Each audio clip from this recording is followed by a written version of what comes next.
All right, good morning. Welcome in. Trying to do a schedule. I'm trying to schedule the show, so I just want to make sure that it's working. Let me see if there's any way I can write something in the chat. This chat bot is super annoying.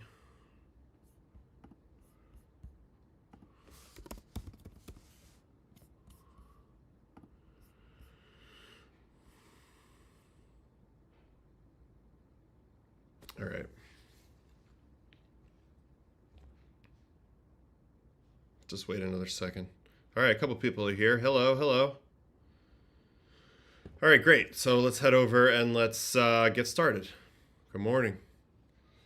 It's September. It's getting a little chilly around here. It's kind of a weird thing to not be playing this time of year. Today was the first day of school for the kids.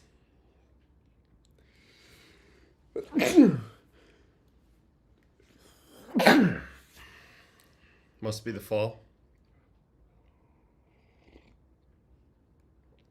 Thank you. All right, so yeah, that breeze is coming. You can feel it. Thanks for hanging with me, guys. All right, so let's get into the standings, and we'll get rolling on today. We'll see what pops up. Blue Jays 2.5 up on the Yankees and the Red Sox, so that's actually really tight. That's going to be interesting to see how that plays out next couple weeks. Detroit 9 up on Kansas City. Houston 3 up on Seattle, who continues to lose games. They are not taking advantage of their schedule as well as I thought they would at this point.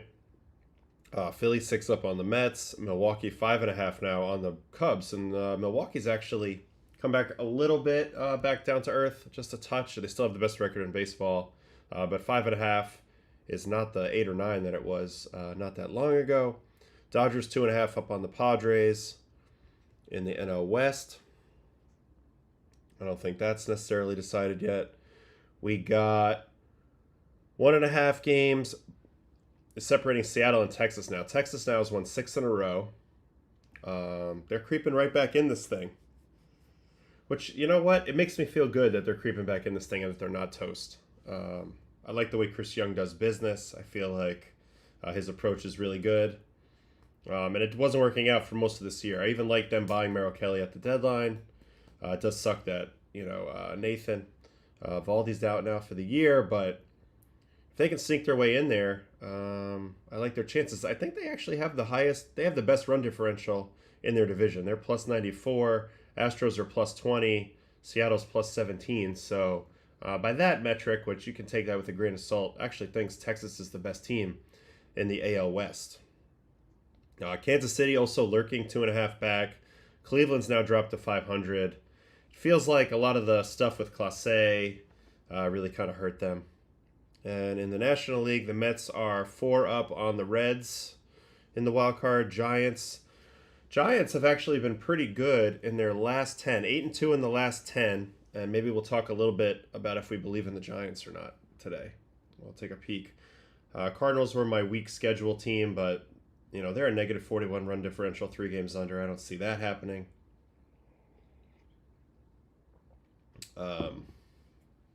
Diamondbacks, Gurriel just got hurt yesterday. I don't know. I don't take them as serious. I think the Giants have a little more momentum than them. So we'll see how that works out. All right, so I have a couple things on the docket today. First thing I wanted to check out was actually 2 of these injuries. There was a couple of injuries yesterday. First one made me really sad. Jason Adam. It's the guy I played with on Team USA, WBC last year. We had the iconic, I guess, in some people's eyes, photo of him next to me. So it said my name, Adam Ottavino, on our backs. It's just kind of cute and funny. But anyway, this guy's been amazing for the Padres. Look at the last 2 seasons down here. 1.95 last year in 74 games, and this year pretty much a matching 1.93 in 65 games. He's taken the ball a ton. 74 games is a major workload, and he was headed there again this year. 1.15 whip, 8 wins. You can see all the special numbers here, really good. He does it with an interesting mix that he throws about 33% of the time. Each pitch, it's a bullet slider. It's a really good changeup, and then a very lifty four-seam. He has some sweeper in there as well, but for the most part, it's sliders, like combination of the bullet slider and the sweeper, changeups, and four-seams. Not that any of that matters, though, because he got hurt yesterday, so you can watch it. I haven't seen it yet, so if you're squeamish or you don't like to watch injuries, maybe don't watch, but I like to check everything out. So San Diego and Baltimore. We're still going dark mode right now. My wife's sitting in here, so maybe she wants me to go back to light mode. Yep. All right. We're going back to light mode in a second. Hold on. So San Diego and Baltimore yesterday. Bam. Hope that didn't blind everybody at home, but all right, Jason Adams. So he gets hurt on this last pitch here. On the ground softly. I don't really know what happened. So good thing we have camera angles to see this, but he goes to field the ball here, and something just gives out. And we know now that he ruptured his quad tendon, which I've actually never heard of happening before. On the left leg, it's like, all right, so now we're going to go look at the better view here.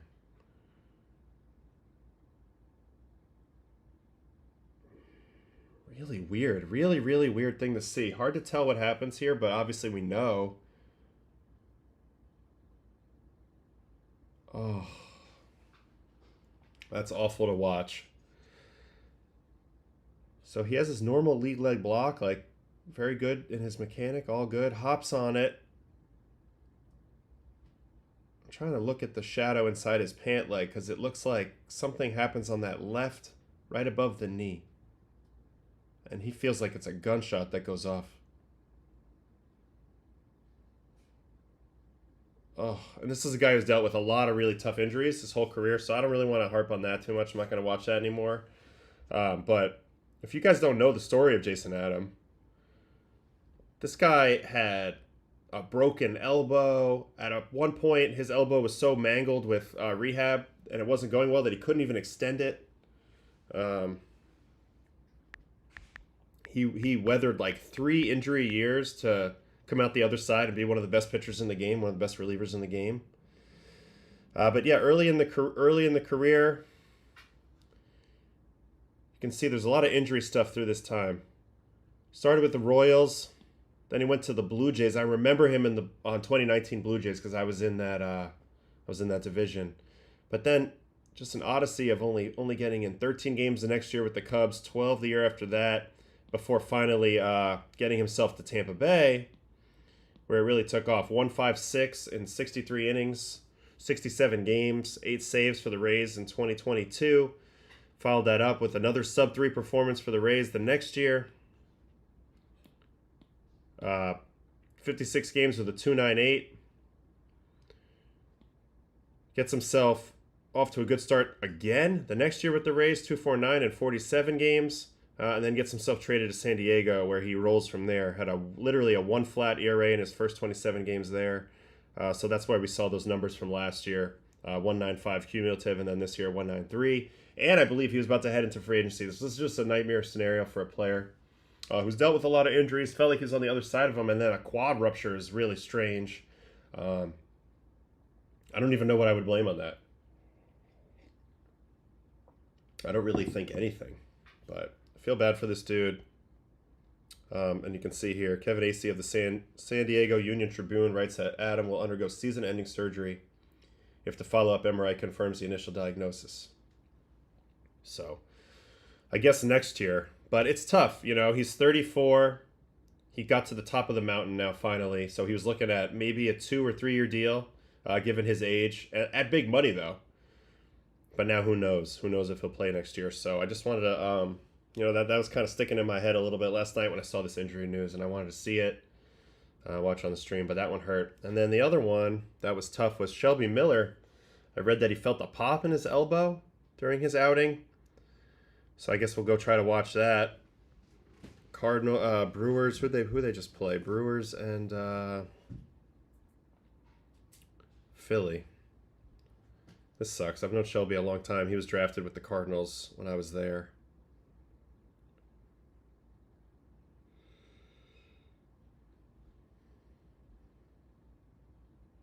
I guess it's probably on this pitch that he gives up this hit on.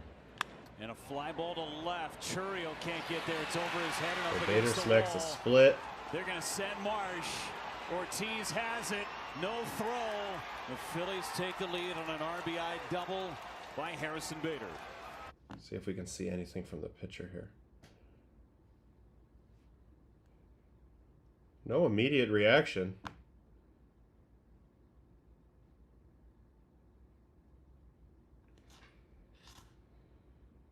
I don't see anything. No immediate reaction, but that's the last pitch he threw. And then, according to the article I read this morning,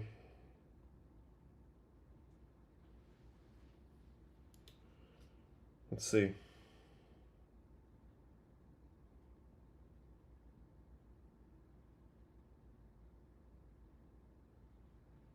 Yeah. Yeah, it looked a little bit dead, but I didn't see anything too crazy. And here's the quote. He said he heard something or he felt something pop in his elbow. You don't want that.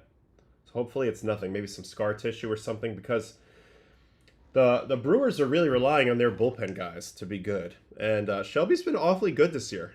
274, 48 games. He's not like a crazy workhorse, but he's been pretty damn good when he's been in there. And I think that both of these injuries are kind of a big deal in the race. These are the two teams that are kind of built on relief pitching, in my opinion, that are left. I mean, the Mets, I guess you can argue that too, although that's been a little sketchy. But like the Brewers are going to have to outpitch you, and then they're going to have to scrap on offense to win the World Series. So having one less pitcher, that can help their team, I don't think is a very good thing. If you look at the Brewers here. So right now, their current bullpen, because again, McGill just got hurt too. Said he threw 8 pitches, but only listed 4 there. Could it have happened mid-at-bat on the next batter? That's a good question. Oh, yeah. Great call, Zephyr R, because there is more pitches here under Zastryzny. Kepler takes So out. fastball away, ball. See if we can detect anything before the final pitch. Back by Kepler. Shelby Miller. We got something. Watch the arm motion. Back by Kepler. Shelby Miller. Yep, didn't like the way that felt, but he's still in compete mode, so he's still working. Next pitch. Really good fastball. Again, another little lift of the shoulder, though. And then... yeah. And then he has to shut it down. Oh, God. So this is a 95-6. Pretty good heater, but he pulls it. He definitely came out of his delivery a little bit. He's been very, very simple, very mechanical.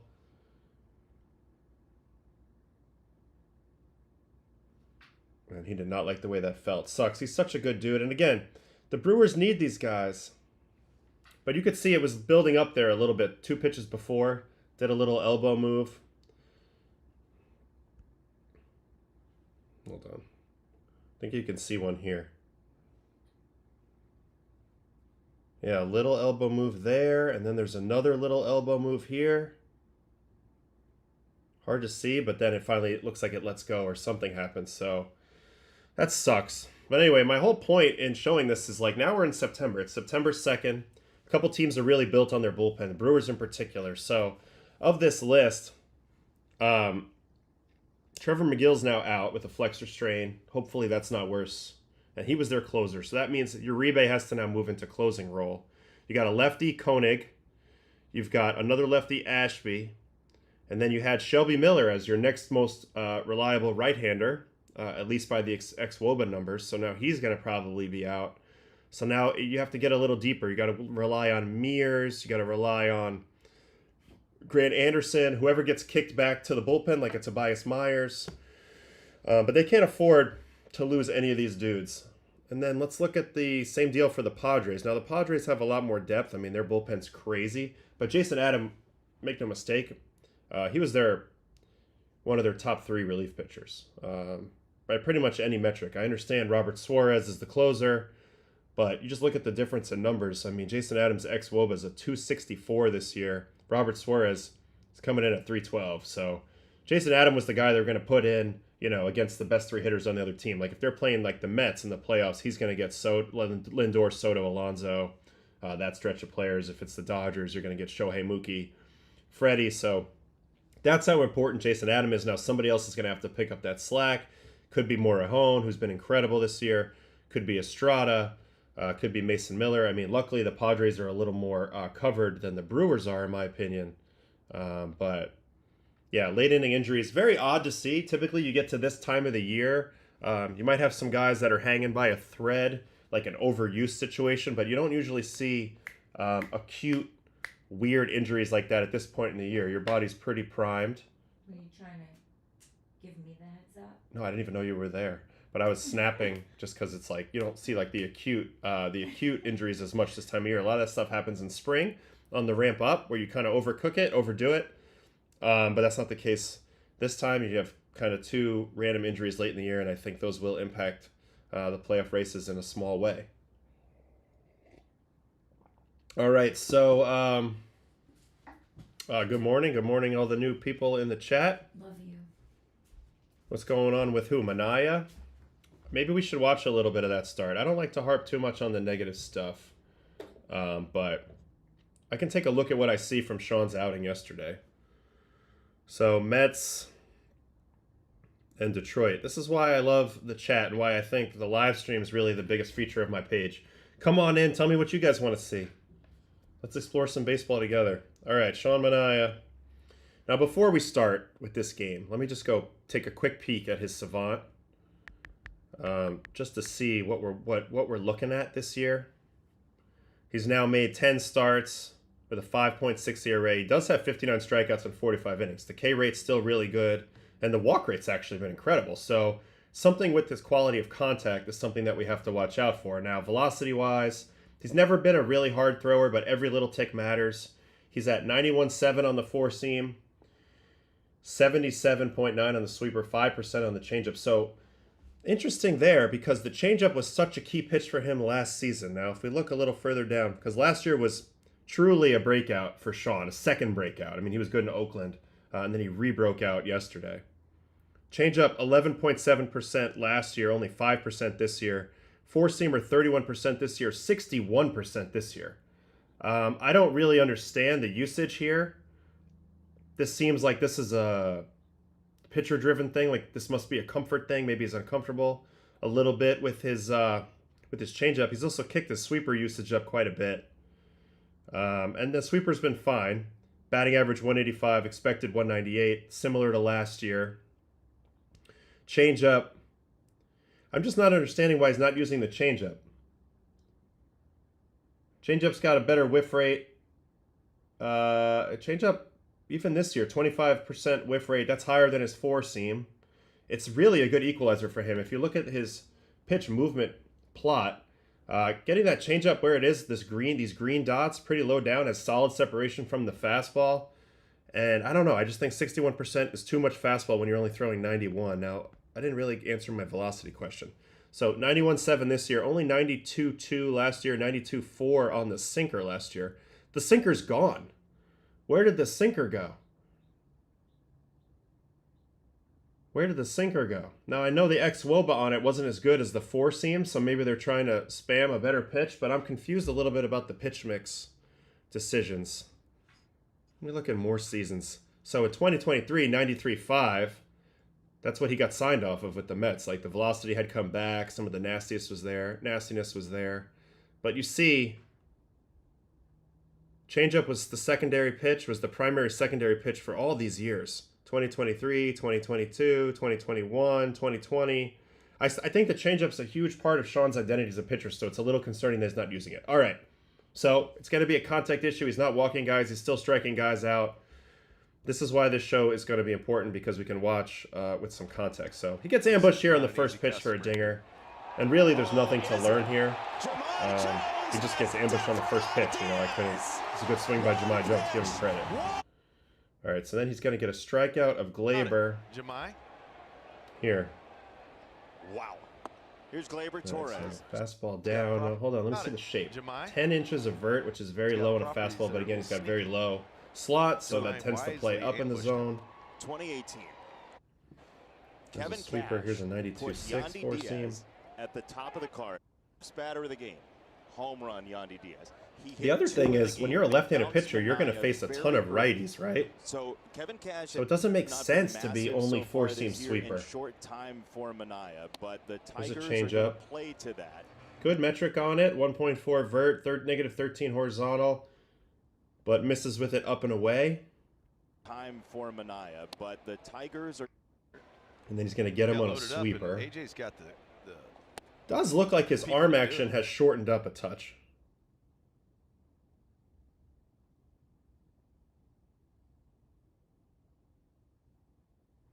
Let me take a screenshot of that. Let me see if I can figure out how to do that. And then now I'm curious to go back in time a little bit. When was Sean really dicing people? I'm going to say there was a game in St. Louis last year. St. Louis versus the Mets.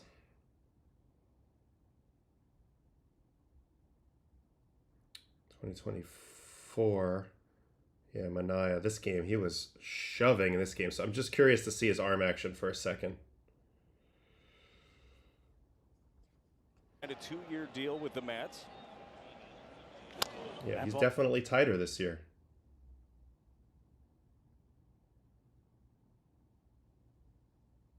So he gets his arm pretty flexed into a flexed position here. You see the elbow?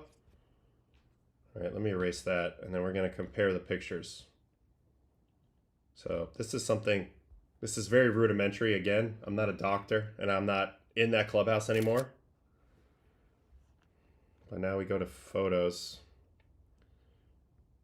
So you see how there's a lot of flexion in the elbow here, a bent elbow, versus here, he's extending the elbow. That's a little concerning considering he was on the IL with like a loose body. So this could be something that's affecting him too. When he takes the arm out of the glove, he's a lot tighter with the back elbow. Now maybe he was working on a more efficient arm path. That's something I did. I never wanted to get too overextended. And you know, as you pitch over the years, we've all seen pitchers that their arm goes from flat to creeping in over time, and maybe that's the case. But it's a little bit of a red flag because something's a little different with his arm action, which indicates to me that maybe he's not feeling quite the same.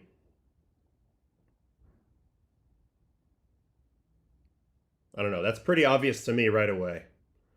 So let's get rid of that and let's get back to our game here. Mets and Tigers.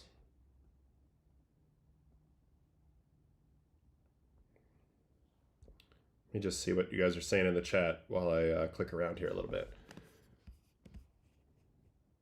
He did miss so much time with injury and then pitching through bone spurs in the elbow. This is likely him until he gets the elbow cleaned out in the offseason. Yeah, that's my concern. I don't think he's fully healthy. Now, he took one for the team last year. He was getting Toradol and all that type of stuff. And now everybody is. But like in the playoffs, he was grinding. He was by far our best pitcher at that point. He was kind of the Ohtani equalizer. And he really grinded hard, pushed through a lot to make it to the finish line last year. Then they come back, they sign him for a 3-year deal, immediately gets hurt, oblique, and then he has an elbow problem with these bone spurs. And a lot of times when you have bone growth, like spurs and stuff like that, a lot of loose bodies, a lot of that stuff comes actually from like a long period of like very high stress. So your body's figuring out a way to protect itself, followed by a long period of inactivity. And so everything kind of calcifies over and kind of grows into a new spot. So I'm wondering if maybe there was an element of taking a little bit too much time off in the offseason with a little bit of inactivity, which is something that I learned as I got older, is like you kind of have to keep the joints moving, keep the engine greased, if you will. But again, it's all just speculation. But you can definitely see the arm action's a little different. So we're going to try to forget about that. We're just going to watch process here. So he strikes out Glaber with a sweeper. The first time we've seen one changeup to this point. That is not our blue. I know everybody's clamoring for Sproat, and I bet Sproat will get a chance. I mean, I bet he will get a chance. So there's another changeup. 1-0 changeup, trying to land it for a strike. And he's nowhere close here. Who mash left-handers. Now they're so 92.9 on the fastball. Inside the organization as well. But again, you can see that arm drawback definitely 3 of them in the last 2 seasons. definitely jumps out to me. Opponent. Not first games But at the end of the day, like this guy's so tough to hit deception-wise. I mean, if you go back and watch his no-hitter against the world champion Red Sox in 2018 for Oakland, that's a good fastball, 93.6. That's encouraging. He was throwing 90, 91 that whole game, and he shut down one of the best teams that we've seen really in a long time, maybe this century. All right, and then he's going to get a pop-up from Torkelson on a sweeper. So now I'm going to start not looking at every pitch. All right, so first inning, gets clipped for a homer, gets 2 strikeouts and a pop-out. Nothing really to see there. Here's the first lefty he gets, Riley Green. It's too far away. It's probably a strike on a fastball. Riley Green wins that. Picks him up the middle. Now he's going to get another strikeout. See, the strikeouts are still there. 2-2. Swing and a miss. Strike 3. Breaking ball. Sweeper's a good pitch for him. Lefty sweepers, like slow sweepers, like the guy that he's trying to model himself after, Chris Sale, very, very effective. Righties just don't see a lot of that. To a lefty, they're kind of used to that. All right, and then Dylan Dingler's going to get a hit. This is on a changeup. Landmines. It's actually a pretty good location and a good swing. McKinstry. He's going to be really good left on left. He's just not going to get a lot of these matchups. Pulls it over. Pete goes to second. Another shot at the double play. And then Javi Baez ground out. Box to make things happen. Second base, McNeil. Okay, so through 2. Not seeing anything too bad. Third inning, Jahmai Jones. He's going to ambush him a second time. First pitch swing again. This time just hits it straight up, so that's an out. And then here's the second homer. I saw this actually, watched this yesterday. A little sweeper in. This is a rotation that's brought up some young arms, one of which we're going to see tomorrow. He takes it out of there. Now I'm wondering, in the first at-bat, did he throw him a bunch of sweepers? He threw him no sweepers. So you're telling me he threw a guy no sweepers and then he gets the first sweeper and homers on it? Okay. 3-pitch punch out of Torkelson. This should be a heater up. Yep, that's his good spot, up and away. Very hard to match that plane with the way it comes in. And then Riley Green. But not give me number 1 in this fake category you came up with? Great. Ground out there. So a clean third inning. Strikeout, ground out. Well, he gives up the homer. Oh, and there was a walk. I missed that. I'm sorry, guys. So there's a walk to Glaber. On a 3-2 4-seam. Then you go to sleep. He hasn't had many walks. This hasn't been an issue for him. But of course, it gets immediately, punished with the homer, 2-run homer next. So that's 3 runs. All right, let's skip ahead to the 4th inning. Andy Ibanez. Oh yeah. Yeah, 11 and 13. That's called kind of middle. Don't know what you're looking for. Dingler with his second hit. Fastball's definitely a little bit down this inning. That ball's whistled to left. So there could be also an element of maybe as coming back from the IL, not up to the condition the way that he normally would be. I think you see catcher and you just imagine like, oh, he's fast for a catcher. There's a laser from Z-Man. Sweeper. Right field corner tester. I also like his sinker riding in on lefties. So I would like to bring back the sinker, in my opinion, a little bit. Here's going to get Javi here on a strikeout. That's what it looks like when it's right. He gets people swinging at that pitch all day. And then Jahmai Jones is going to get a hit here, and that's going to make his tough outing even worse. This guy's been on his fastball all game. He's the one who hit the homer and 2 out to center. So let's watch this whole at-bat. See what Sean's got for him. First pitch changeup, just off the corner. Tough pitch to handle. Definitely emptying the tank here. 94 on this pitch.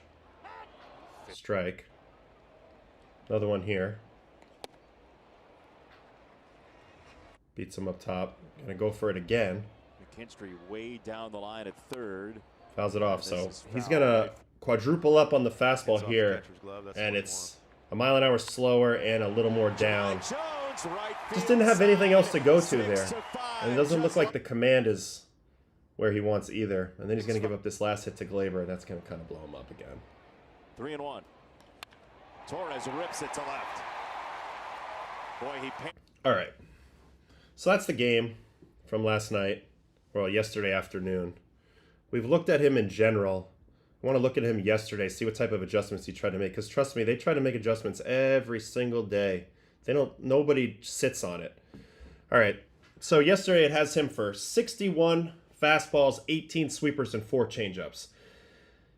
Look, I mean, it doesn't matter who you are, how good your stuff is. It's going to be tough second time, third time through the order if they've already seen all the weapons that you're going to throw them over and over again, and you can start to make adjustments. Glaber, Jahmai Jones, even the lefties who he got out that first time through, they seemed a lot more comfortable that second and third time through. The average velocity was actually up yesterday. Average 91.7, got as high as 93.9. The sweeper got even slower, which makes me think he's trying to place it a little bit. And you look at the whiffs. He only got 1 swing at a changeup. He actually did fine with sweepers. 9 swings, 4 whiffs. But it's just so many fastballs. 26% whiff on the fastball. It's actually not bad considering 27 swings. But not getting a ton of chase on it outside the zone. 24% outside the zone swing yesterday. Let's see where we're looking at vertical break wise. So he's averaging 11 on the year. That's normal. Horizontal. He got less yesterday than normal, so he wasn't really getting that same movement on the fastball or the sweeper. Sweeper was a lot shorter, it looked like to me. I do think getting this changeup looped back in could be the big deal for Sean. I'm just confused about the pitch mix. Now he might just be feeling it, physically, and he's got to get himself back out there. But I'm confused about the pitch mix. I don't understand where the changeup went. I don't understand where the sinker went. I feel like sinker in on lefties is a good weapon for him. I also feel like being able to have 2 different fastballs is good for him. But the changeup, I'm really confused. Changeup gives him another option. It's really hard to succeed being a 2-pitch pitcher, which is essentially what he was yesterday with all fastballs and sweepers throughout the whole game. So it makes sense he would have trouble as the game went on. All right, we got some stuff in the chat. BABIP is up almost 100 from last year. Yeah, expected batting average, though, to me is more important than BABIP. 256 expected batting average, 38th percentile. What are we looking at last season? 67th percentile. But you know what? This is a lot more of where he's been accustomed to being in his career. Last year was a little bit of an outlier in a number of ways, and it's easy to buy into it because he made an arm angle change, and the changeup looked great, and his game plan looked great. But it's weird this year because he came in probably looking to get the walks under control, and he's largely done that. 97th percentile in walks. The strikeouts have been even better because he's getting himself in good counts. But I just think it seems like as he gets to the second or third time through the order, he's not fooling anybody as much. So that's a little bit concerning. The velo, it's never been great. His whole career, it's come up and down, but it's never been great. You would really think, based on some of these metrics right here, these 4, K percentage, walk percentage, whiff percentage, chase rate, that actually he'd be having a sensational season. But he's getting hit in the zone. Hard hit percentage has crept back into the blue. Exit velocity. Yeah, expected batting average. All that stuff's kind of working against him. He's fine in the running game. First pitch strikes. This is probably why he's so good with his walks. 65%. That's very good for him. There's a lot of things that are interesting here and trying to figure it out. But I think if you're looking from a physical standpoint, a couple red flags here. Number 1, 16-degree arm angle. So yeah, he lowered it down to 22 last year. But 16's even lower than that. Now maybe that's a little skewed because he pitched at like 28 for a while and then dropped to 16. But again, this is a new arm angle relative to where he's been in his career from the second half of last year into this year. So it's way lower. He pitched a huge workload last year. How many innings did he get to?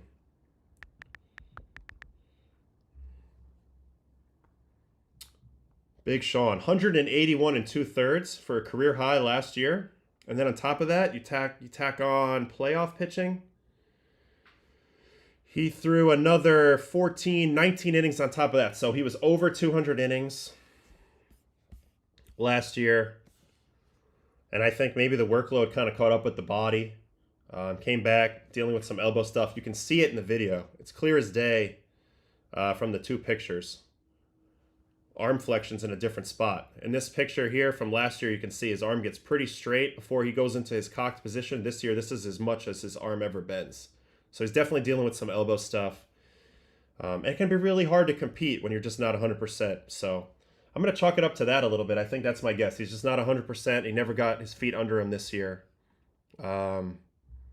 That's my guess. But this guy's awesome, man. He's such a good dude.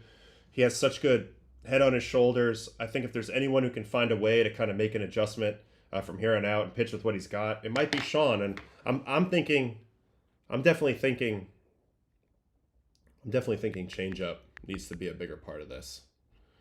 I just don't understand the 5% changeup and where that came from. Maybe the changeup hurts. I don't know. This is a bit of a mystery, but if the Mets want to win, it'd be really nice to have Sean Manaea clicking. This is a little bit of the fear right now with the Mets. It's just not enough starters. Is it really going to have to be the young guys to save the crew? McLean, Tong, maybe Sproat? It would be pretty rare to inject 3 rookies into a pennant race and have it work. So that would be a huge feather in the organization's cap if that's the case. So we're going to stay tuned to that. I know McLean's on the mound today for start number 4.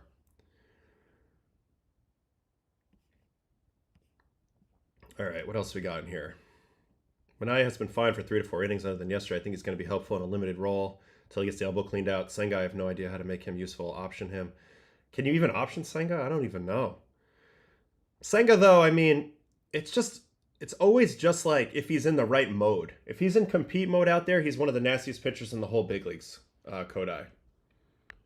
When he's like mechanically, internally focused, he's a mess. And I was looking at, actually, I have a list here. I took a screenshot last night because I saw this stat pop up on my Reddit.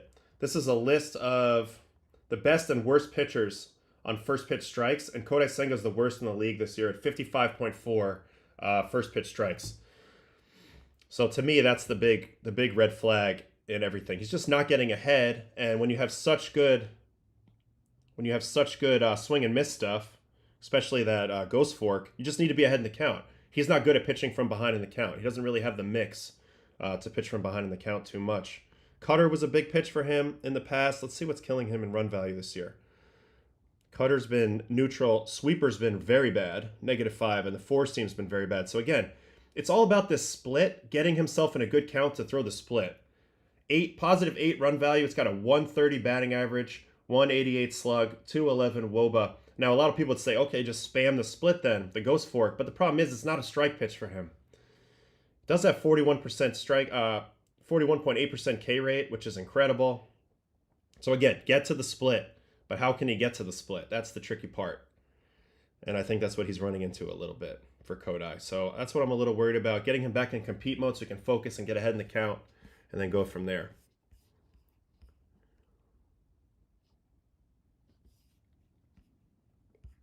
All right, we have another question about the elbow, Sean Manaea's elbow.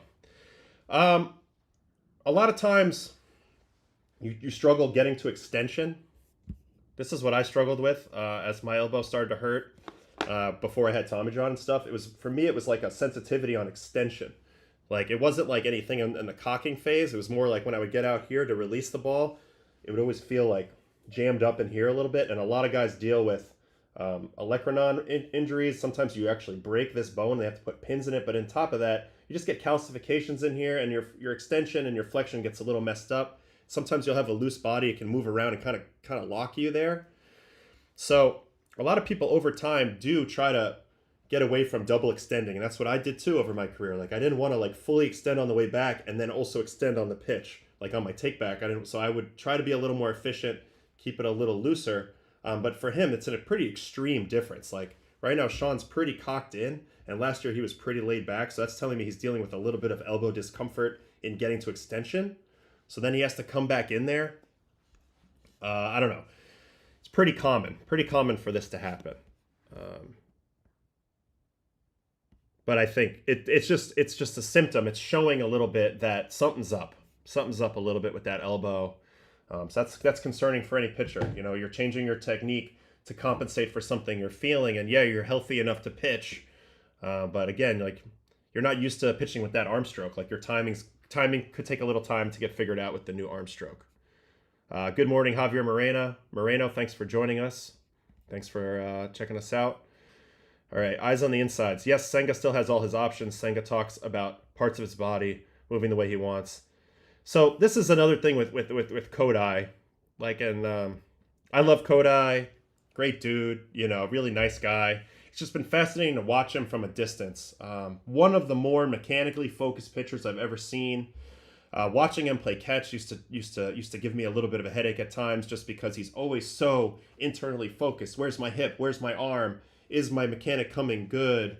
You know, and he felt like he needed always to be internally focused. And a big unlock in my career was to forget about my mechanics. Yeah, I would have certain checkpoints that I would dial in every day, but when I would play catch, what got me locked in was just simply thinking hand and target. Get my hand to the release point that's going to get me to send the ball to my target. I wanted to train my eyes on a target all the time, because that's what you're doing in the game. You're downrange and you're focused on a target, and you have to go attack that spot. You can't be worried about what's happening inside mechanically or whatever. Like, that's when you get in big trouble. And I just think oftentimes when Kodai struggles, he immediately turns it to a mechanical focus, and it's hard to get him back in that external focus locked in on the mound. So that's kind of what I see.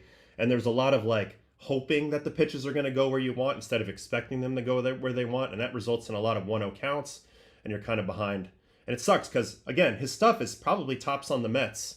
Maybe McLean now that McLean's there, but it's pretty much tops on the Mets when you count that ghost fork pitch. It's such an outlier. All right, Connor to me. Out of all the pitches in the big league, Senga's fork is the least swung at pitch in the league. People just aren't swinging at it and hammering the fastball and sweeper. Exactly. He doesn't strike the fork. Like, here's the fork ball heat map. You see, like, there's just no strikes there. So you don't really have to swing at it. Obviously, with 2 strikes, like if he strikes you a fastball down and you're in protect mode, you're going to chase a lot of ghost fork. But early in the count, you can eliminate the ghost fork. He's probably not able to throw it over the plate. You can sit on the hard stuff. The 4-seam and the cutter are similar speeds.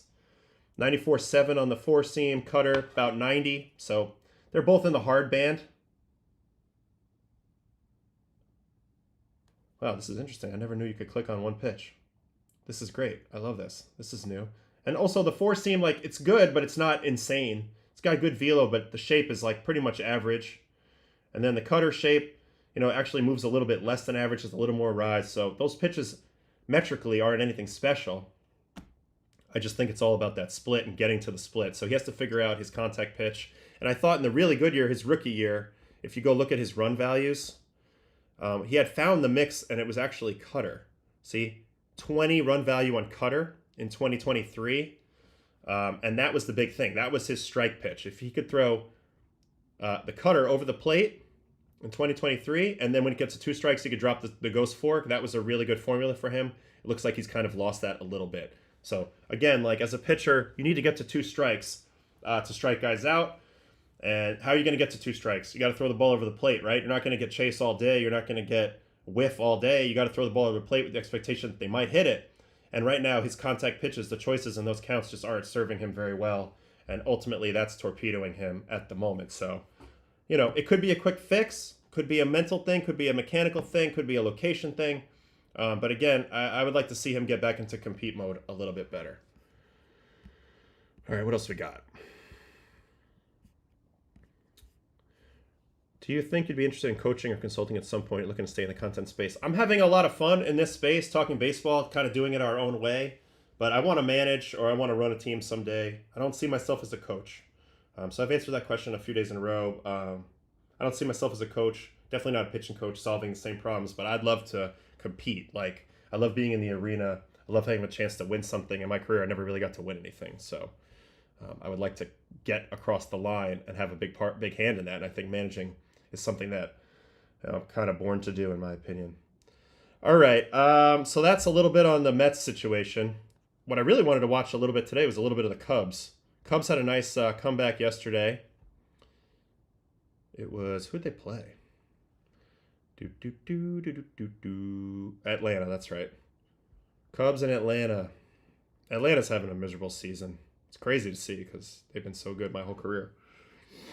All right, so you jump ahead to the 6th inning here.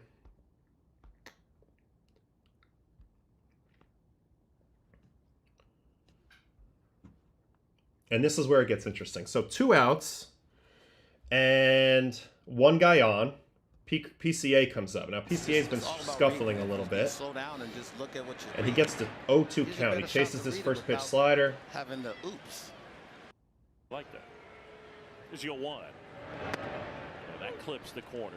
And nothing in 2. Backdoor slider. And then he just says, you know what? Screw it. I can't hit right now. I'm going to do a ballsy play. And obviously, you look like an idiot if this doesn't work. But it does work. He goes and he lays down the 0-2 2-out bunt when the defense is not there, and he gets himself on base and keeps the inning going. This is what he's looking at from the high home. There's nobody over here. So he just says, you know what, I'm going to drop it down. I'm going to get myself on. It's ballsy, but I kind of like it. He went for it. He got it down and continued the inning. And that led to Dansby. And now it's Dansby's getting them back in the game here. Shoots it right in the gap. PCA comes flying around. Now I read that this was the fastest first to home in the major leagues this year. It was under 10 seconds. So he gets on first, and when he's on first, he's basically in scoring position, unlike a lot of guys. So let's watch PCA run a little bit. He's this little guy right here. Oh, I guess that was a bad color. He's right here. Let's watch him fly.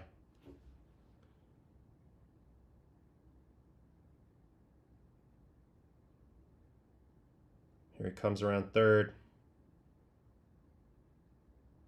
Speed's such a fun tool to have. And, you know, it's funny watching this highlight because I made my Major League debut at Wrigley, right? When I was with the Cardinals. And I remember, like, it was a pretty ho-hum game. It was 0-0. I went to the 4th. And then I gave up a triple to Mike Fontenot or somebody, and it was up this gap over here. And I just remember, you know, I was the pitcher, so I went over to back up third. And as I was backing up to third, I could feel the crowd getting into it because he's rounding first, rounding second. And it's just like the noise in the stadium, just like, it's the excitement. And everybody loves a triple. Everybody loves a bases clearing double. Everybody loves watching a guy run around the bases like PCA. So anyway, it just gave me the feels a little bit back to my Major League debut, even though the ball that I'm talking about was hit off of me. But let's track him here. Look at him cutting that angle, baby. Beautiful. Really, really tight turns, and that's less than 10 seconds first to home. So that's sick. I wanted to watch that. And then they're not done there. Carson Kelly, who's been a sneaky big piece this year for the Cubs, ties the game on this home run. Happ had single. This is off Pierce Johnson, big breaking ball guy, tough right-on-right matchup. And I just want to point something out, too. And I noticed this right from the beginning of this season. Carson Kelly has changed his stance. This guy right here. And he reminds me of my old buddy from the minor leagues and the major leagues a little bit, Mr. Alan Craig, the Craiger. Same stance. So maybe Carson Kelly's from the school of Alan Craig's stance, that little low bat waggle. But it served Craiger really well for a long time. And now it's serving Carson Kelly very well. So let's watch this at-bat. Tough at-bat. This guy's a big-time curveball pitcher. Also has 97, obviously, in the tank. So fastball. There's a pickoff. Automatic pitch timer violation. That sucks. Now 2-1. Ooh, cutter. Cutter, ball 3-3-1. Another fastball. There he goes. Happ actually steals on this. And then 3-2, he finally gets the curveball. So was he laying in the weeds looking for a curveball this whole at-bat? That's what it feels like to me. Gets one in the bottom of the zone. No hit data on it, but gets it up in the air. Drops it over the field there. Drops it over the basket there. And no better feeling than coming home at Wrigley Field in a day game. Look at this. What a place to play baseball. Let's watch him from the first base side. Very low hands, but I think that allows him to work really good through the bottom of the zone.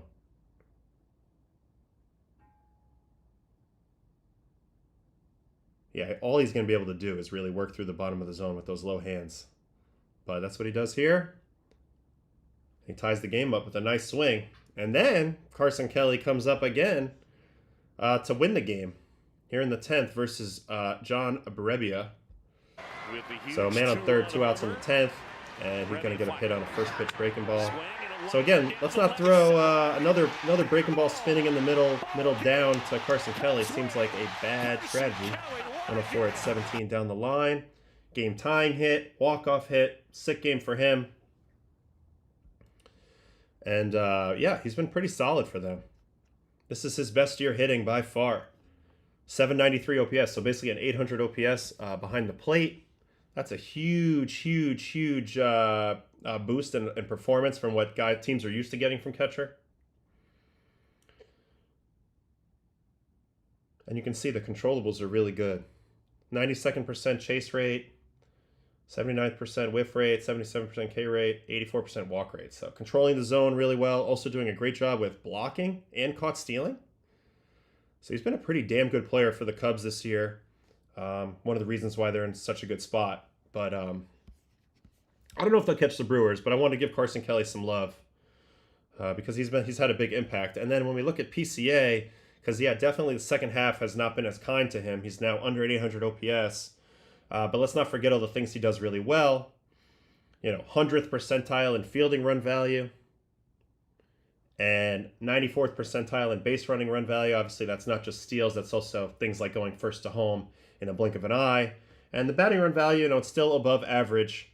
But, moving forward, how does PCA tap into this electric ability that he has? It really comes down to this number right here, the chase percentage, second percentile chase. That leads to the whiff. It's not that he can't make contact, it's that he's swinging at bad pitches. He's a bit too aggressive.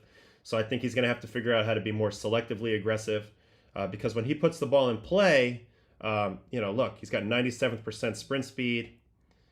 Even his max exit velocity, I feel like is pretty good. I think we have a chart for that somewhere.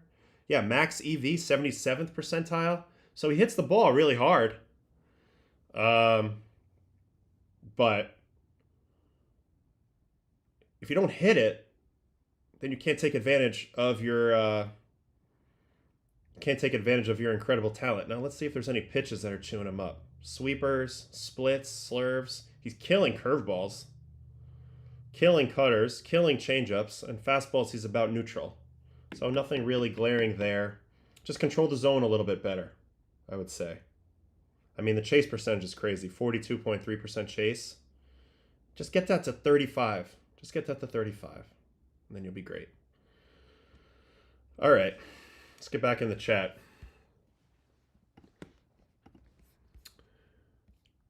Yeah, his angles running around the bases are crisp. You're right, G Infinity, 100% right. Yeah, Scott Ward, real surprise. PCA getting humbled a little might not be a bad thing.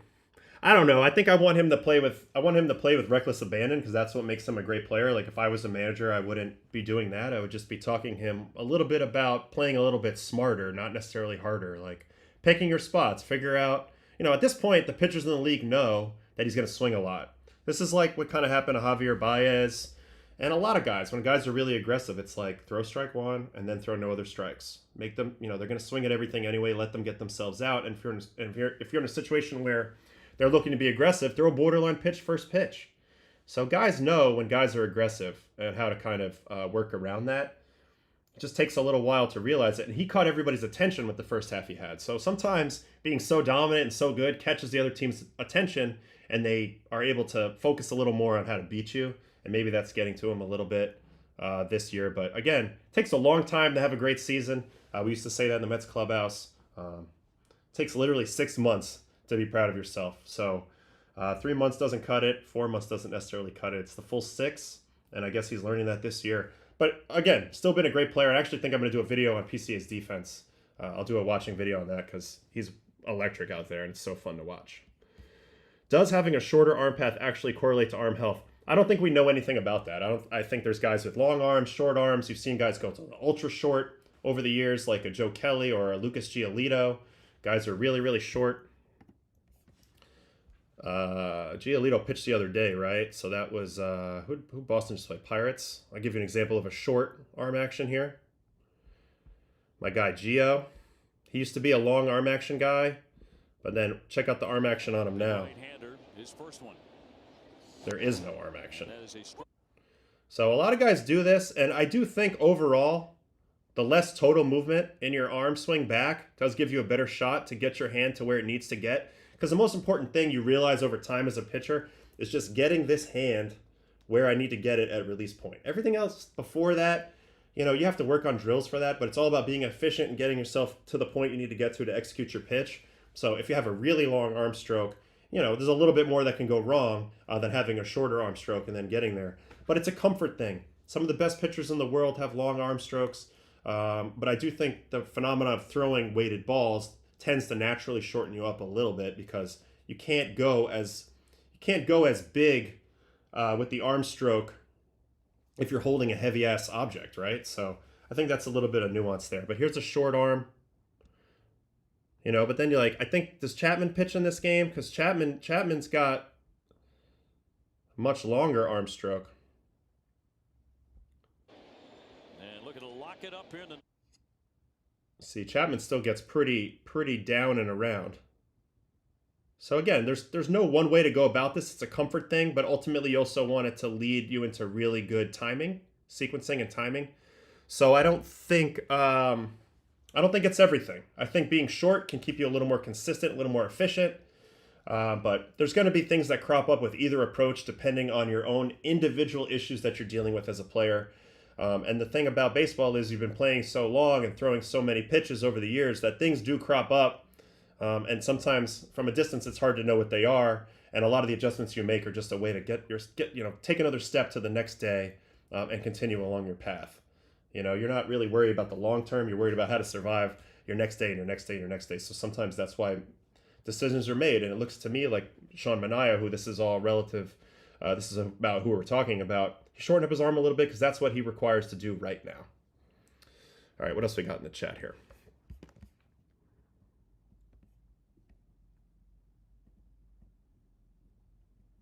I don't love the Cubs, but I'll never root for a wild horse to be broken. I love that comment, Gianfini. That's great. The wild horse, that makes me think of Yasiel Puig. Yeah, it's like I'd rather have a guy be too much than too little. A big thing in the big leagues that we used to always say when young guys come up is like, is he scared? You know, is he scared to be himself? Is he scared to play free? And I'd rather have you, when you're a young player, make the mistake of being a little too free and then figure out how to become more calculated over time than be the timid guy. Because if you're the timid guy, it doesn't usually work out for you. It's a man's game up there. It's a very aggressive game up there, and you cannot be meek. The hype in Chicago has been a little over the top. I just think he's just a player that connects with kids. You know, kids love him. They can relate to him. He's flying around. He's got the blue hair, the earrings, the swag. I don't want to take it away from him, you know? Of course, as an old school player, you know, sometimes a guy would come up and you'd be like, hey, let's settle it down a little bit. But at the same time, looking at it now, he's got to be who he is. First half performance warranted as center fielder's level of defense. Legitimate MVP contention based on performance. Just proves how hard it is to stay over 162. And that's my point all along. It's just so hard to have a good year. You got to really lock it in for a really long time. All right, so that's my arm action stuff as well. We looked at Giolito versus Chapman. Two guys are pitching great. Two totally different arm actions. Hard to tell anybody that they're wrong, right? I know we're all looking for like one quick fix to all pitcher injuries, but I don't think that's it. There's no smoking gun with arm action in terms of short or long. I think they're both okay. I know for me personally, I like to be a little more in the middle. I thought too long was bad for me. Also too short, though, I think could be bad for me too. All right. What else we got from last night? Anything else fun? I think I had some stuff in the notes. I saw my wife wrote in the chat that she misses me. She's over getting a pedicure, so enjoy that, my love. Don't have anything else in the notes, so let's just go ahead and look at yesterday's games that I wasn't really aware of what happened. Texas 7, Arizona 5. I think Texas had a nice comeback, actually. Yeah, they had a last-minute comeback, so maybe we can watch what happened there. First, let me check the box score. So it happened off of 7, 8, Bacchus, Woodford, Burgos. So this is all in the ninth, it looks like. So Texas and the Snakes.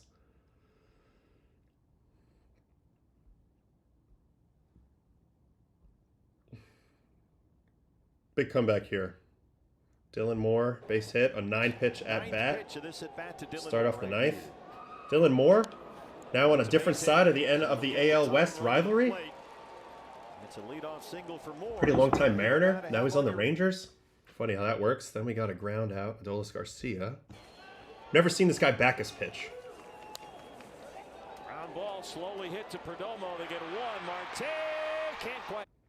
And then Berger. Jake Berger triple. There must be a center fielder must have fallen down here. And he belts it into right center. Did you fall down, Alec Thomas? How does this guy get a triple? Oh, it kicked a little bit on him. They will wave Garcia. Berger heads for third. Run, big boy. Let me see the big boy run. So this is a big hit, though. Gets the tying run to third with less than 2 outs in the ninth. Man, Adolis is just strolling around. Berger running way better than Adolis. Is Adolis hurt?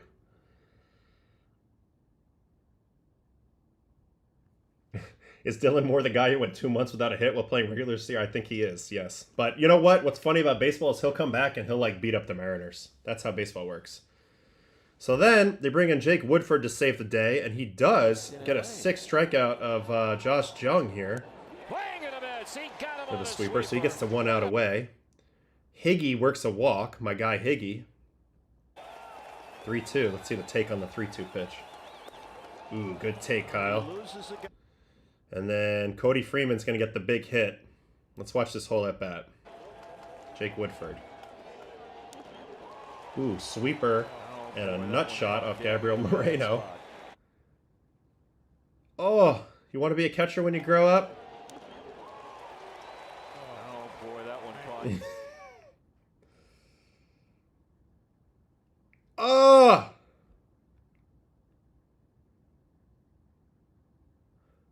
Ooh, cup check. All right, so that's the 0-1. Sweeper again. Right there. Ooh, good pitch. Doesn't get the call. There was a long break after that nut shot? Yeah, I bet there was. Sweeper again. Good take. So he's triple sweepers. Oh, quadruple sweepers. Good pitch, but not the one he wants to swing at. And then he goes 5 sweepers in a row. Come on, bro. 5 sweepers in a row. Where's this one located? I mean, he let him out there. You let him do that. You threw him 5 sweepers in a row. Mix in a fastball up or fastball in. Good credit to the hitter, though. Credit to Cody Freeman. Look at the dive factor. Dive, sticks it out, flicks it in there. Tie game. Nice comeback for Texas. And then we got a fly out, and then they end up winning it in the 10th inning. On this play. Osuna. There's so many players that I don't know who they are yet. There's all these new players. Oh, line drive off the pitcher. Oh. Oh. He's going to be safe. I didn't see this play at all. This is sick. Yeah, they were perfect pitches, Aaron. I agree by location, but 5 sweepers in a row gives you a chance. 108.6 off the body, and then the play at the plate. Look at this slide. So Moreno catches it here. Oh, 6 slide. Gets the hand in there. And that's going to be the game winner. Now let's watch the pitcher get nailed. Poor guy. Oh. Did that get him in the elbow? Or the butt? Oh! Oh, I think it's elbow. Credit to him for hustling after it, but that hurt. 108 off the body.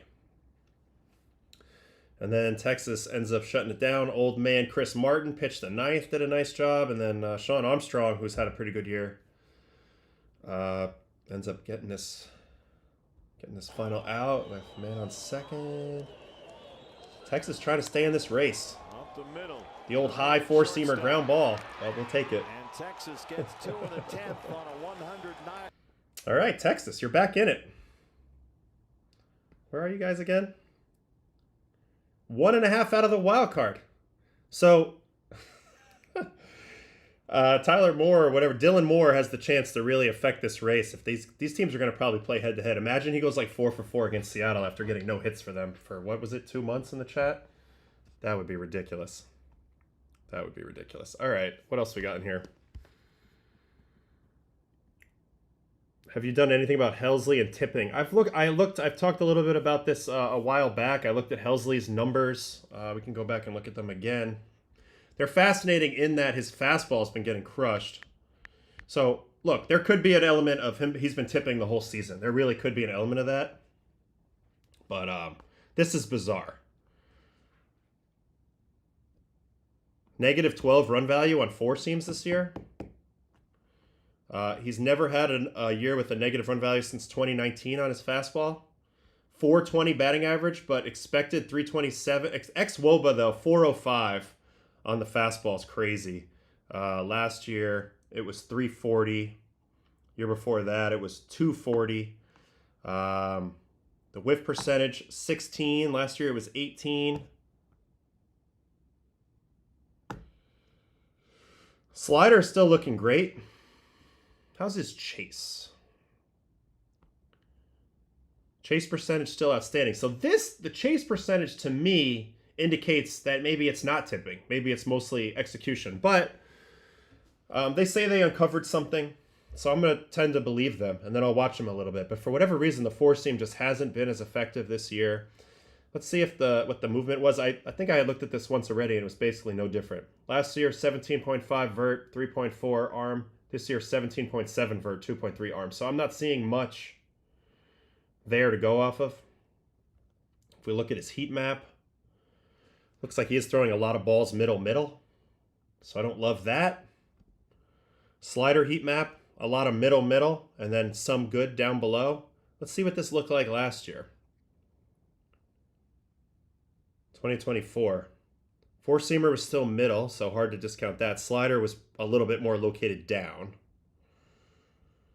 2023, slider better located, 4-seam still middle. So I'm not going to kill him for the fastball down the middle. Seems like that's part of his game, although it's a little more prevalent than other years. But the slider, this middle spot on the slider, tells me that he's hanging more sliders and not being as good with the location, maybe. But again, you'd have to watch all his outings to have a really good feel for him. And I've only watched the ones since he's been with the Mets mostly, and I didn't really detect any of the tipping, but it could be something very subtle. And they say they found something, so if they found something, they found something. So I guess that's interesting. People want to talk about the Rays. Rays 4.5 out, 4-game winning streak, and Boz off an us outing. Boz does not look good this year. I know he had a good outing yesterday. Did he change up his pitch mix? The cutter is not it for Boz this year. Let's see if he switched up his pitch mix at all. Because I covered the Yankees Rays start where Boz gave up all those homers. And it was just like, why are you trying to force feed the cutter in there so much? All right, knuckle curve, which is his best pitch. I'm glad that was his most used pitch. And then the 4-seam. Also, the velo was outstanding yesterday. 2 miles an hour up on the curve. So 87 mile an hour curveball is exceptional. Averaged 98.1 on the 4-seam. That's huge. That's a big difference. And then even the cutter averaging 93. That's going to make that cutter play better because I don't think the cutter shape's great for Shane. You know what? Let me click on Shane for a sec here. There's not much deception in the delivery. He's a very straightforward presentation. But he's always had great velo. Oops. Didn't want that. All right, so the 4-seam looks like it's slightly above average shape-wise. That's fine. But this cutter is dead smack in the middle of average, and that was my concern. Now, pushing the velo up will really help. Like, this was off of a 90.2 mile an hour average. Yesterday, he averaged 93. So maybe it is all velocity related with Boz, but that's a tough place to be. If you're so dependent on velocity, you're going to have it all the time. But yes, he did have a good game yesterday, so that's good. I don't know if I can really realistically count the Rays in. They're one game under. They do have plus 55 run differential, same as the Blue Jays. So they're likely a little more quality than the record, but they got a lot of teams to jump over. Where are they in the wild card? 4.5 back. They got to jump Cleveland, Kansas City, the Rangers, and one of the teams already in. So that's 1, 2, 3, 4 teams. I think that's tough. All right. Excited for the Yankees-Astros matchup. Got Fried and Framber on the hill tonight. Love that matchup. I think the Astros have a little more mojo too, especially since they got Correa back. Helsley got yanked after 6 pitches yesterday. I watched a little bit of that. I couldn't tell if Mendy just didn't want to blow the game. Mendy is an extremely quick hook manager, which I think is useful. In pressurized games. I think that's a good thing to be. It's a very winter ball style, which is where he learned his managerial tactics from. I think early in the year, last year, he struggled a lot with figuring out how to, ration things out for the long season. But in a must-win game, he's got a quick hook, and I don't have a problem with it. He's not going to sit there and let the world burn. He's going to do something about it, so I'll give him credit for that. All right, Mets, let's just watch Helsley's hits yesterday because it's 5 pitches, and it all happens really fast. He gets ambushed here, first pitch by Riley Green. It's a 101 mile an hour pitch. First one, grounded hard down and in, down the right field and it comes line. out 102. Riley Kind of Green just a is weird on his pitch way here, to but not a second good base. location. Pulled down in, That's so a leadoff double. not a great location on the heater. And then he does give up a line out on this One next of the pitch, 100 mile an hour 22 runs fastball. He's given up this year have been with the Mets. Middle Colt down Keith again. hitting here, loops Colt it to Keith's left right on center. it. Does get the fly out. Then he gets a Dylan Dingler ground out on a slider. Let's see what the slider location is. Good location on the slider there, so that's an excellent pitch.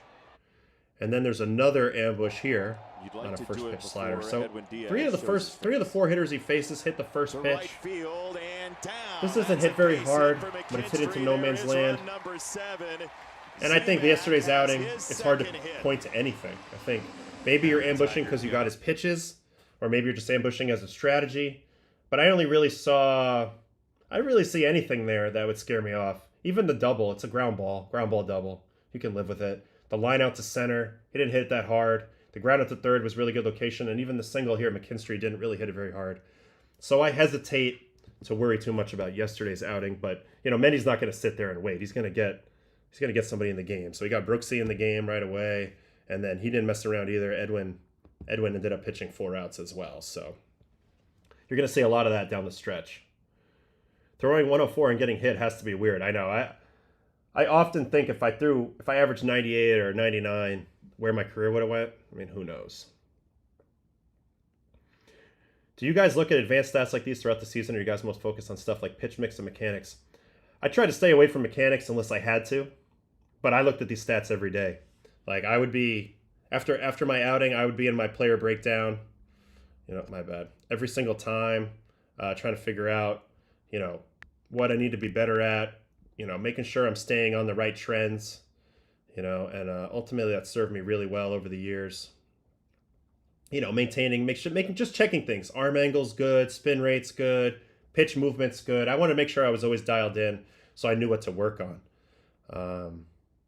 But yeah, I would look at everything all the time. Maybe that's just me. Some people just want to just go out there and execute, but I like to make sure that my pitch movement was good, This is this year's stuff, but I'd be looking at, okay, what are my pitches actually doing compared to what I'm thinking they're doing? Do I need to tweak them? Do I need to focus more in different locations?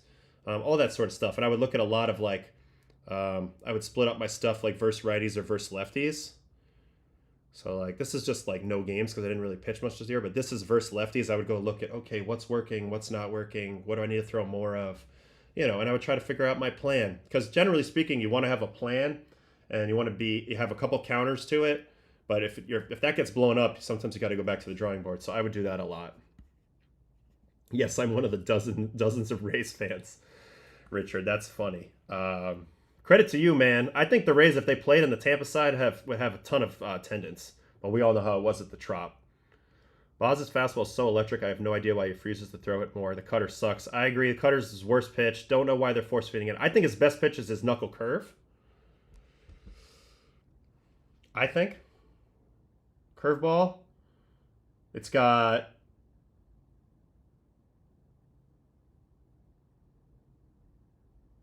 .7 inches more drop versus righties at a similar speed, and it's a very fast curveball. So that's an outstanding pitch. And then the fastball, it's got more than average tail, more than average rise, and it's fast, so that's a good pitch. But you look at that cutter, it's right in the middle of average, so I'd be careful with that cutter. Four-seam curveball, I think he'd be a good candidate for a kick change to create big separation between a fastball and a changeup, something like that. But he's a little bit of a sitting duck if he's going to try to throw cutters over the plate. Reds and Jays was a crazy one. Yeah, maybe we'll finish up with that. How's Kimbrel doing? He hasn't pitched very much. We watched him the other day just to demonstrate his VAA, his uphill shoot, because it's legendary. If you threw 104 with your movement, you could be the first reliever to get 150. Yeah.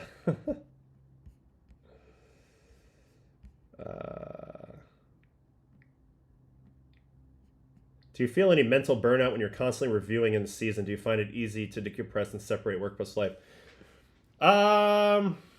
Easy, no. But I felt like I got better at over time. Having kids helped me a lot.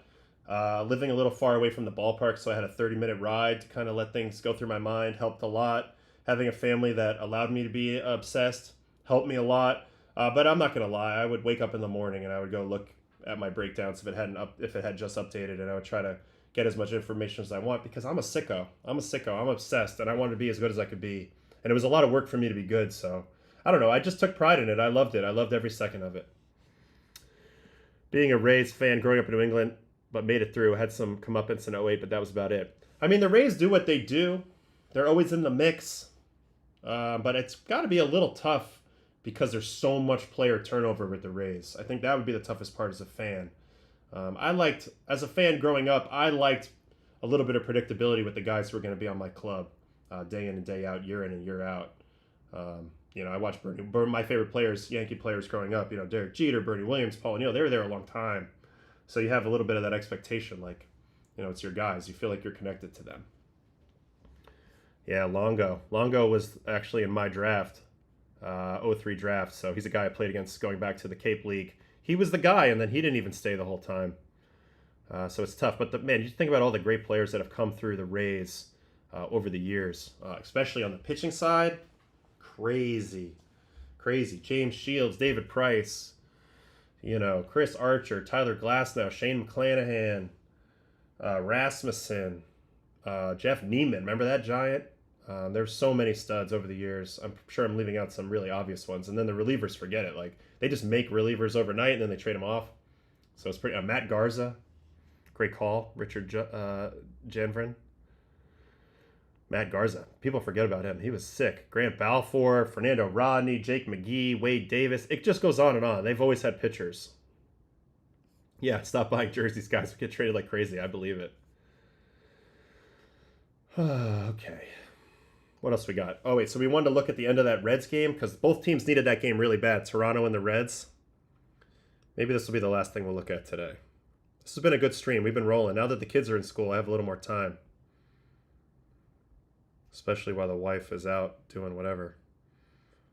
All right, so how did this game go back and forth late in it? Yeah, Nance. So Nance came in. No. First it was Pagan. Pagan came in for the first shot to win it. This is how this inning goes. We got... Hold on, I had to share my screen. So, yeah, it was an infield hit. We watched a little bit of this on the stream yesterday. Infield hit by Vlad, which this just sucks when you're the pitcher. Like, this is how the leadoff hitter gets on a 50-mile-an-hour hit. But hey, that's why you put the ball in play. You don't strike out. And then Bo Bichette with a 2-pitch at-bat. Taken all the way on the up and in. And then he's ready to go oppo on the very next pitch. Nice swing. 103 to right center. That ball's gone all day in the Great American launching pad. 103 at 31. Toronto takes a 3-2 lead. Bo Bichette. The kid that I saw hitting home runs at Coors Field as a 14-year-old hanging out with his dad, who was our hitting coach. Crazy to see. And then Dalton Varsho follows it up with another homer on a split. So Emilio Pagan, tough outing. 2-2. Well hit to right, no doubter. Back to So Blue Jays get the lead. the Blue. Then they go and bring in Nance. So Hoffman's been struggling a bit, and I think he was also a kind of... I think his workload's a little high, so he wasn't available. But Nance has been on a burner. Nance has been really good. And then, of course, it falls apart as soon as he's in a big spot. So this is how his inning goes. Key Bryan. 2-2. Up the middle. Little line drive up the middle on a slider that catches too much of the plate. And then with one out, Matt McLean. See how this pitch goes. Crack to right. Tries to go in on 2-1, misses over the plate. Matt McLean shoots it to right, so now you got the two guys on. Good swing there. Now they go to Luke Little for this matchup here. And Friedel smacks it down the right field line. Beats him to the spot on a sinker in. This was a hell of a game. Back and forth, back and forth. They come wheeling around. See if McLean gets a good jump here. Yeah, very good jump. See if he cuts the corners like PCA. Pretty good there. Very good there. So they end up messing up the relay anyway, but that's how the game gets tied. And then they walk it off here on a Noel V. Marte single. A base hit wins it. Both teams needed this game. They're both in races. Blue Jays trying to hang on to their AL East lead. Oof, nice slide there by Friedel, and the Reds with a sick comeback. And they needed that to hang into the NL wildcard race. Wins it. Little knuckle curve. Grounded. Hangs it through. McLean scores. Friedel home. Throw from left. Here comes Friedel. Nice slide. So big win for the Reds. They needed that. All right, that was fun. All right, we're going to do pitching probables for tonight. And we'll see what we're excited about because people are asking. What pitching matchups are you looking for most today? Great call on that Reds game, yeah. I feel like Nolan McLean is nearly must-watch TV right now. I totally agree. And that's where we start tonight. It is the Mets at the Tigers. Nolan McLean, who's been unbelievable through 3 starts. Really, we've looked at all 3 of them here. There's one on Stream 39, which was the start against the Phillies, and then there's a video of his debut. We even touched on his second start at some point, so if you want to go check those out, I feel like those are pretty informative before you get to watch him pitch tonight, going up against this guy Sawyer Gibson Long of the Tigers. So let's see how Nolan McLean looks against Detroit. Kershaw and the Dodgers at the Pirates. Carmen Molodinsky. Clayton's been awesome. He had a sick August, so they're hanging in there. 2.5 game lead over the Padres at the moment. Another Blue Jays and Reds game. Barrios, Lodolo, excellent pitching matchup here. Guardians at Sox, Ciccone and Crochet. Crochet trying to run down Skubal. Skubal did get 7 shutout the other day versus the Royals, so he got himself back on the right foot. See if Crochet can keep the foot on the gas. Adam Mazer, Cade Cavalli, Marlins Nats. Mariners Rays, Wu and Rasmussen. So both teams need this game. This is Rasmussen, I think, is the Rays' best pitcher right now. And Wu, he's got that streak going. It's like 25 games in a row, 6 innings or more. So see if he can keep that going. TBA versus Michael Lorenzen as the Royals try to keep going. They're pretty close in that wild card. Braves Cubs again. Shota and Joey Wentz. So Imanaga, good guy to watch. White Sox Twins, Martin and Woods Richardson. This is kind of a nothing game at this point. Severino back off the IL facing the Cardinals. Also kind of a nothing game. 2 vets on the mound though. And then big game tonight. Max Fried, Framber Valdez. A lot of people in the chat earlier saying that they were excited about this one. 2 of the best lefties in the game going head-to-head. So we'll see. Yankees, Houston, always interesting when those 2 teams play. Giants are in Colorado. So Logan Webb and Kyle Freeland. I've never really watched a Logan Webb start at Coors. Maybe I'll take a peek, see how his numbers change because he's a big movement pitcher. Obviously going to deal with a muted amount of movement at Coors. Orioles, Padres, Tyler Wells. I don't believe he's been around much lately.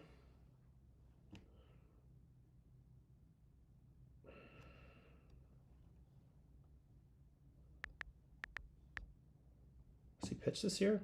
He's got 3 games. Okay, so he's been out for most of the season. He's back, so I was curious about that. He's facing our guy Yu Darvish on the Padres, and then we got Rangers and Diamondbacks. Rangers have a TBA, and they're facing the changeup specialist Nabil Chris-Matt. So I'm most excited, of course, about Nolan McLean.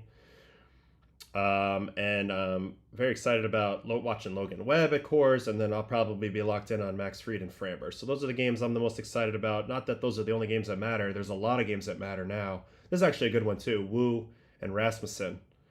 But a good night of baseball. Crochet. A lot of good pitching on the mound. So this one too. Barrios, Lodolo. This is an excellent night. Kershaw. I'll be flipping around. I expect you guys to do the same probably. All right, little question. What is the website you use to show the play-by-play? It's not a website, it's an app. It's called the Dugout app. It's called the Dugout app. You can see this is the little icon for it. It's an MLB app. It's what the players use in the dugout. It's not a public app, though. So, MLB Mobile Gamer, by the way, only 13 likes, 37 people. I don't know what that means. Don't care. We're good. We're good. We're going to grow this thing slowly. I'm not worried about anything. Logan Webb is actually pretty decent at Coors. Only 4 homers there in his career. Interesting. Okay. What do you think about Yu Darvish getting heated about Tatis? I saw that clip. It didn't make any sense. He was nowhere near that play. I think he was maybe mad at the positioning. So maybe that was something more with the analytics department. I don't know. Hard to say, but or maybe he's frustrated about the pitch or something. So again, a lot of times people see people say stuff out there on the field or whatever, and they think they know what they're talking about, and really they don't really know the context behind it. I've been victimized with this a few times in my career. Most of the time, it's like you don't even know what I'm talking about, so you're speculating on things that aren't real. Anyway, that's going to be it for the stream. Hour 30 today. Awesome to hang with everybody. Exciting games tonight. So let's catch up on those, and we'll be back same time, same place tomorrow, 10 a.m. here on my channel. Thanks for hanging out with me today. But that's going to be it for today. So peace. Thanks so much, guys.